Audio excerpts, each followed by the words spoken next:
ایک یہ کہتے ہیں کہ بعض خاندان والے ایسے ہیں جو کہتے ہیں کہ جی جائیداد میں ہم بیٹی کو حصہ نہیں دیتے ہیں، جب انہیں سمجھایا جائے تو ذاتیات پر اتر آتے ہیں۔ تو بعض رشتہ دار کہتے ہیں بھئی چھوڑو ان کو، بس یہ تو بیٹیاں لینے دینے کے اوپر لگے رہتے ہیں، باقی کسی چیز پہ توجہ نہیں کرتے ہیں۔ تو اب ایسے لوگوں سے رابطہ رکھا جائے یا نہ رکھا جائے؟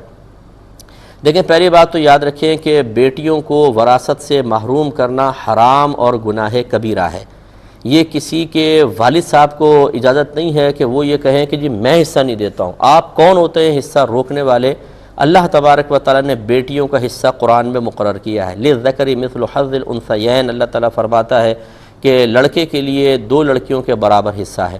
یعنی اگر 3 بچے ہیں، 1 لڑکا اور 2 لڑکی، تو 2 حصے کریں گے، 1 بیٹے کو ملے گا اور دوسرے حصے میں سے آدھا آدھا بیٹیوں کو دیا جائے گا، یا 3 حصے کر لیں، 1 بیٹے کا ہوگا اور 1 حصہ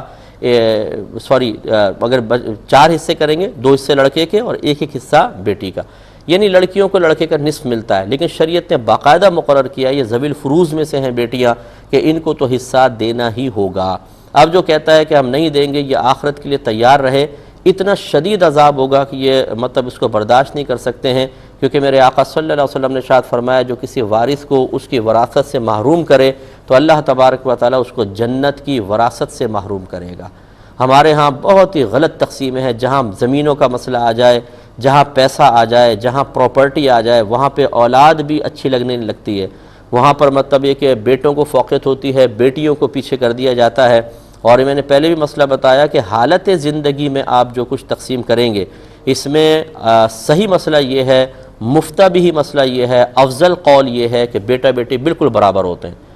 بیٹے اکثر خود کما سکتے ہیں، لیکن بیٹوں کو پھر بھی زیادہ دیا جاتا ہے، اور بیٹیاں بیچاری محتاج ہوتی ہیں، انہیں کم دیا جاتا ہے۔ یہ غیر منصفانہ تقسیم ہے، اور اگر والد صاحب یا کوئی بھی جو مورث ہے وہ فوت ہو جائے تو پھر وہی تقسیم ہے جو شریعت نے مقرر کی ہے، لڑکے کو ڈبل ملتا ہے، لڑکی کو اس کا سنگل ملتا ہے۔ جو اس سے محروم کرے گا وہ آخرت کا وبال اپنے سر پہ لے گا۔ اور خدا نخواستہ اگر کسی نے یہ سمجھا کہ یہ میرے لیے حلال ہے کہ میں لڑکیوں کو حصہ نہ دوں، تو پھر وہ اس کے لیے ایمانیات کا مسئلہ بھی ہو سکتا ہے۔